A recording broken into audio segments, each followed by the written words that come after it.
안녕하세요. 정혜의 가업승계 정선입니다. 오늘은 차명주식 해결의 비밀 두 번째 시간이고요. 지난 시간에 이어서 차명주식 해결하는 방법에 대한 구체적인 방안들을 말씀드리도록 하겠습니다. 우선 잠깐 신문 자료 볼 텐데요. 이게 2017년도 신문이에요. 제가 차명주식 검색하다 보니까 이런 기사가 있더라고요. 차명계좌의 원천징수 세율은 이자 배당 소득의 90%에 달한다. 네. 그러니까 이 차명 계좌가 어떤 차명 계좌냐면 차명 주식이 있는 계좌예요. 그래서 이것에 대해서 추후에 국세청에서 주식 증권사나 은행에 이 계좌들 차명 주식이 있는 계좌들에 대해서 90% 세금을 원천 징수를 해라. 이미 나갔는데 이렇게 금융권에 세금을 원천 징수 90% 하라 그래서 난감해했던 그런 기사가 있어서 어떻게 보면 좀 황당한 기사잖아요. 어떻게 배당 소득세에 대해서 90% 세금을 내라고 나온 거니까. 근데 실제 있었던 일이에요. 그래서 대표님들께서 지금 차명 주식이 있어도 크게 걱정을 안 하시는 것은 아직은 그 주식에 대해서 어떤 배당이나 이런 게 문제가 없어서 그러셨을 것 같은데 언제 이런 일이 있을지 모르고 지난 시간에 말씀드렸던 것처럼 금융 실명제처럼 차명 주식도 실명제로 갈 가능성이 높습니다. 시간의 문제지 반드시 실명으로 가야 된다고 보고요. 그렇다면 대표님들이 어떻게 이런 차명 주식을 정리해야 될지 오늘 알려드리도록 하겠습니다. 자, 우선은 차명 주식 회수 프로그램이라고는 하지만 실상은 차명 주식이에요.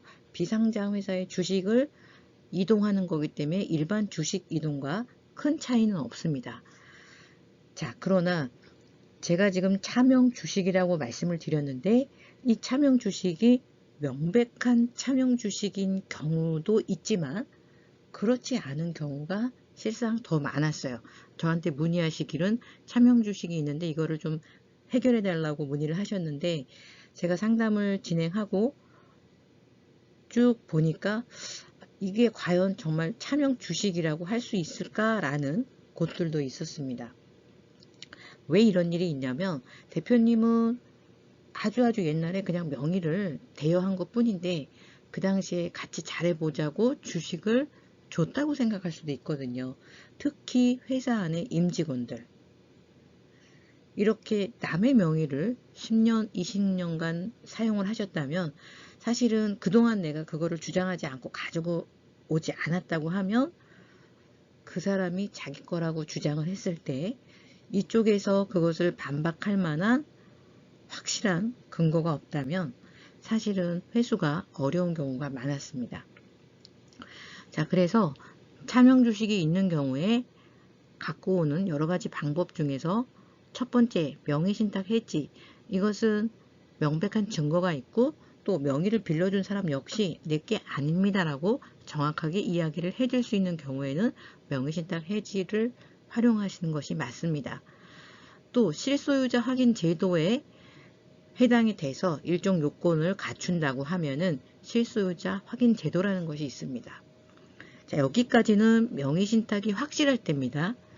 다음은 명의신탁이 애매한 경우예요. 그러면 명의신탁이라는 걸 우리가 검증을 할 수 없기 때문에 정말 울며 겨자 먹기로 일반적인 방법을 쓸 수밖에 없습니다.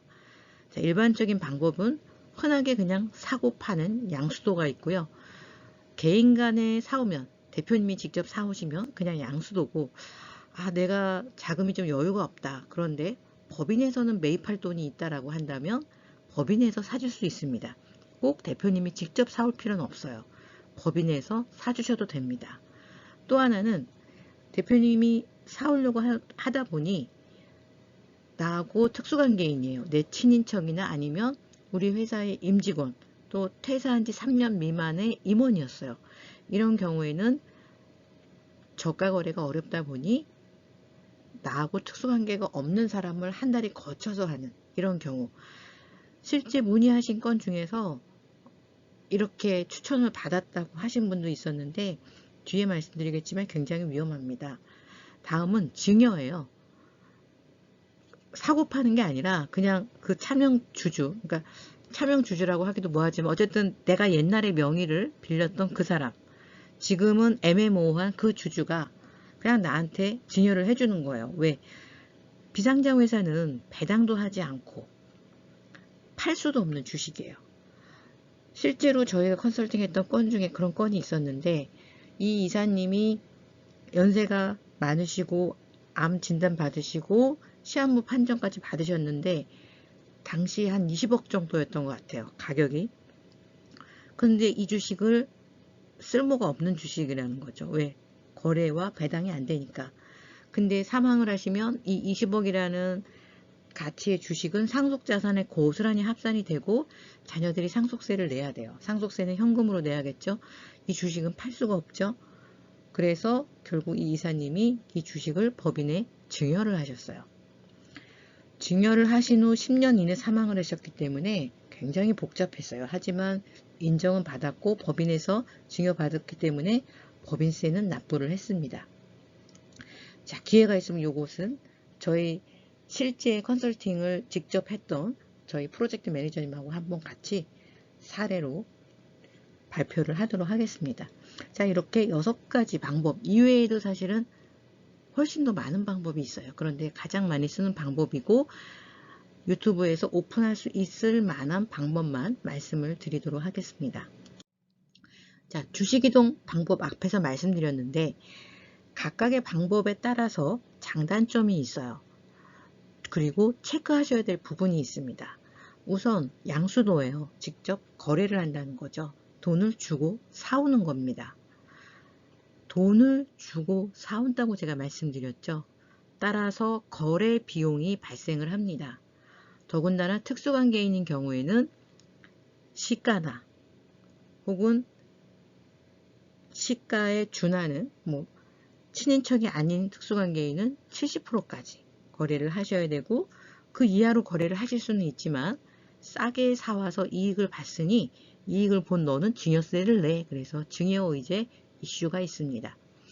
이렇게 양수도의 경우는 제 경험상 가장 부담스러웠던 부분은 뭐냐면 바로 자금의 이동이에요.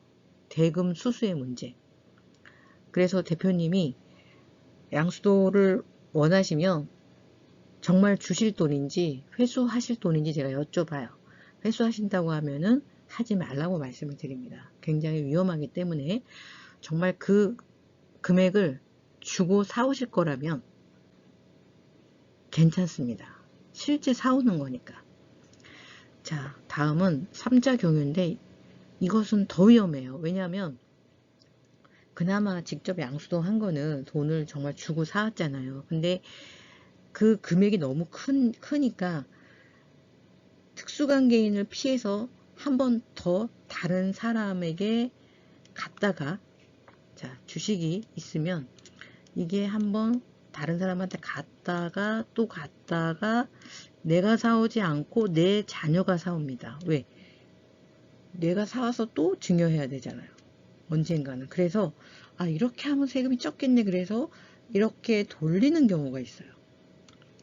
이것은 굉장히 위험합니다. 왜냐하면 차명 주식 통합 시스템이 생겼잖아요. 16년도에. 거기서 주로 보는 게 이 대주주의 자녀가 사오는 겁니다. 그래서 이렇게 혹시라도 할 계획이 있으시다면 이거는 정말 위험합니다. 자, 왜 위험하냐? 국세청에서 신탁으로 볼 가능성이 굉장히 높기 때문에요. 그러면 세금이 어떻게 되는데 이 건건이 증여예요. 건건이. 이거 시가로 본다는 거죠. 시가로. 증여 의제로 해서 세금을 할 때는 시가로 계산합니다. 그래서 3자 경유는 절대 하시면 안 된다. 다음은 증여예요. 제가 앞서서 말씀드렸지만 실제 예전에 명의를 빌린 거는 맞아요. 그 당시에. 근데 지금은 20년 되다 보니 사실은 내 거라고 주장하기는 이미 너무 늦었고 차명주주 역시 내 거는 또 아니라고 생각하는데 이거를 거래할 방법이 없으니까 회사에다가 법인에다가 그냥 증여를 해버립니다. 자, 이렇게 했을 때 개인이 증여를 받으시면 최고 세율 50%고요. 법인에서 증여를 받으면 법인세 구간은 22%죠. 대부분 25%까지 가는 회사는 드무니까. 자, 이런 방법이 있고, 다음은 명의신탁을 했을 때의 거래 비용이에요. 대표님들이 조금 오해하시는 게, 명의신탁이라는 증거가 확실하니까 명의신탁 해지를 하자. 여기까지는 좋아요. 그런데 이 신탁 주식이 여러 번 이동을 했거나 우리 회사에 증자가 많았다면 이 증여의제 세금이 생각보다 꽤 큽니다. 이런 경우에 다 인정을 받아도 증여의제 세금이 있고요. 부인을 당했을 경우에는 현재 기준으로 증여세를 과세할 가능성이 있습니다. 자, 인정을 받아도 세금이 있을 수 있고요. 부가대척 기간 이내라고 한다면, 다음은 실소유주 확인 제도가 있어요. 실소유주 확인 제도로 인정을 받으면 명의신탁 증여의제 세금이 똑같이 있습니다. 또 입증 자료가 불충분할 경우에 부인당할 수도 있어요. 그런데 실소유주 확인 제도 같은 경우는 요건이 좀 어렵죠. 2000년 이전 법인이어야 되고 설립 당시 발기인이어야 되고 뭐 여러 가지 요건이 있기 때문에 사실은 이 요건도 충족이 어려운데, 다 인정을 받는다 하더라도 세금이 있을 수 있다. 아, 세금도 없고 인정도 받았다. 예, 라고 하면 제일 해피하죠. 그래서 요건을 꼼꼼히 따졌을 때 이 조건이 된다면 제가 보기에는 가장 좋은 게 실소유주 확인 제도입니다. 컨디션이 된다고 하면.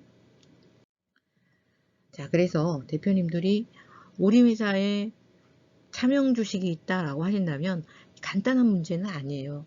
그래서 첫 번째가 기업 현황을 정리해야 됩니다.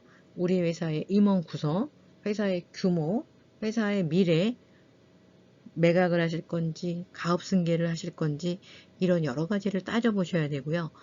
두 번째는 기업가치 평가를 해봐야 돼요. 그래서 물론 명의신탁 해지는 지금 가격으로 하지 않습니다. 신탁했던 당시로 거슬러 가요. 그렇지만 이것을 불인정 받았을 때도 생각을 하셔야 되기 때문에 현재 기업가치 평가를 반드시 해야 되고요. 제일 중요한 게 있어요.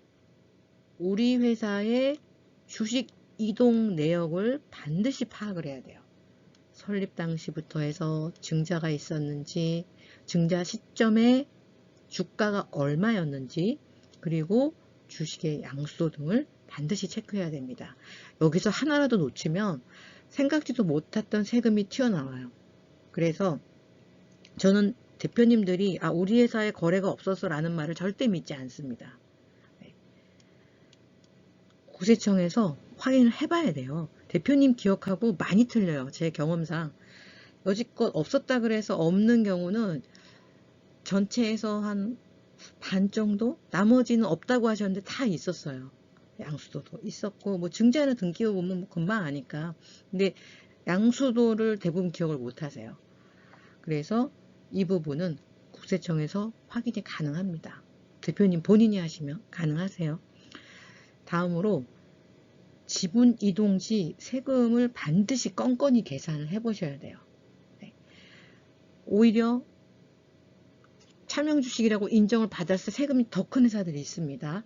그래서 건별로 아까 제가 6가지 방법 말씀드렸죠. 6가지 다 세금 검토해야 됩니다. 그 후에 방법을 우리 회사에 맞는 방법을 선택하셔야 돼요. 제가 오늘 한 6가지 정도 말씀드렸는데 사실은 이제 오늘 말씀드리지 않은 방법도 있어요. 하지만 여기서는 말씀드리기 어려운 방법이기 때문에 공개석상에서는 말씀을 못 드리고요. 그 부분은 차명 주식이 있다 그러면 개별적인 상담을 신청하시는 게 좋습니다. 그때는 말씀을 드리도록 하겠습니다. 자, 정혜래 기업승계연구소의 프로젝트 매니저들은요. 최소 5년 이상의 컨설팅 경험, 100회 이상의 컨설팅 경험, 그리고 최소 100억 이상의 절세를 해주신 경험이 있는 분들, 직전 3년 동안 고객 민원이 단 한 건도 없는 분들만 고객님들을 프로젝트 매니징 할 수 있습니다. 이 정도는 돼야지 이런 세무사나 변호사, 노무사님들을 적정하게 배치를 하고 또 이런 부분에 대해서 전략을 짜드리고 이 전략이 맞는지 검토하고 함께 실행을 할 수 있고 나중에 소명할 때도 세무사님들하고 같이 도움을 드릴 수가 있습니다. 자, 오늘 영상 도움이 되셨다면 구독, 좋아요, 알림 설정 부탁드리고요. 다음 시간에는 실제 실행 방법을 알려드릴 거예요. 제가 실행 방법을 알려드리는 거는 대표님이 직접 실행하라는 게 아니라 대략의 방법을 알아야지 내가 차명 주식을 회수해 올 때 혹은 아리까리한 주식을 회수해 올 때 이런 프로세스를 거쳐서 하게 되겠구나. 그렇다면 나는 언제 어떻게 이런 방법들을 검토해 봐야겠다 하는 감이 잡히실 거예요. 다음 시간에 실제 차명 주식 회수를 해오는 프로세스 진행 절차에 대해서 설명을 드리도록 하겠습니다. 혹시 대표님 차명 주식이 있으시다면 빠른 상담 하실 것을 추천드리고요. 상담 신청은 010-5500-9632. 더 빠르고 정확한 상담은요. 영상 하단에 상담 링크를 클릭해서 남겨주시기 바랍니다. 감사합니다.